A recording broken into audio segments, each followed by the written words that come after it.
Hello বন্ধুরা, তোমরা সবাই কেমন আছো? অনেক দিন পর রান্নার ভিডিও নিয়ে চলে এসেছি। আজকে রান্না করব এঁচোড় চিংড়ি। এঁচোড়টাকে সিদ্ধ বসিয়ে দিয়েছি, আর এদিকে আলু সব কাটা হয়ে গেছে। এঁচোড় সিদ্ধ করা হয়ে গেছে। এবারে চুবড়ির মধ্যে জলটা ঝরিয়ে নিচ্ছি। এবার কড়াইতে তেল দিয়ে দিলাম। কড়াইতে তেল দেওয়া হয়ে গেছে। এবারে আলুগুলো ভেজে নেব।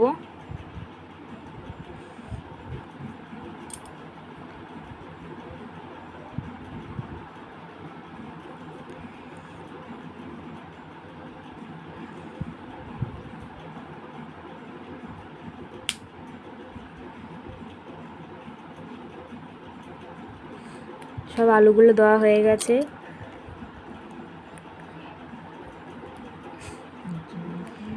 এবার সামান্য একটু নুন দিয়ে আলুগুলো ভালোভাবে ভেজে নেব।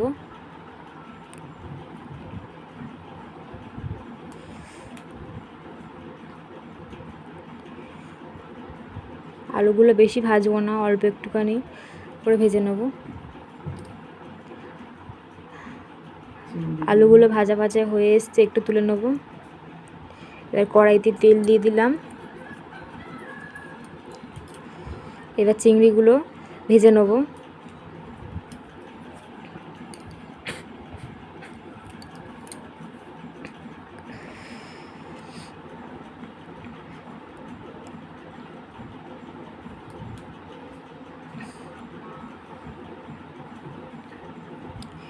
চিংড়িগুলো ভাজা ভাজা হয়ে এসছে, এবারে তুলে নিলাম। এবারে কড়াইয়ের মধ্যে তেল দিয়ে দিয়েছি, তেজপাতা পেঁয়াজ দেওয়া হয়ে গেছে। এবার ভালো করে কষিয়ে নেব। টমেটো দিয়ে দিয়েছি।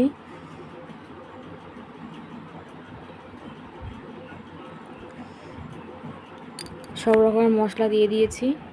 এবার ভালো করে কষিয়ে নেব মশলাটাকে।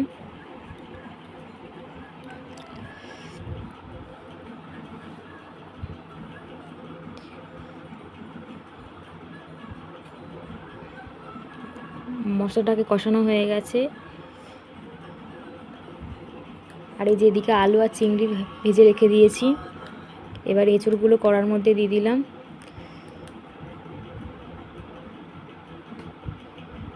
এবার ভালো করে এঁচড়টা ভালো মশলার সাথে ভালো করে মিশিয়ে নেব।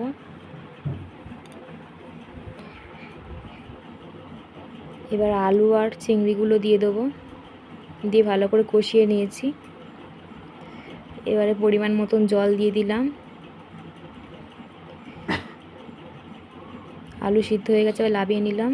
ভিডিওটি কেমন হয়েছে অবশ্যই লাইক কমেন্ট করে বলবে। ভিডিওটি এই পর্যন্তই ছিল।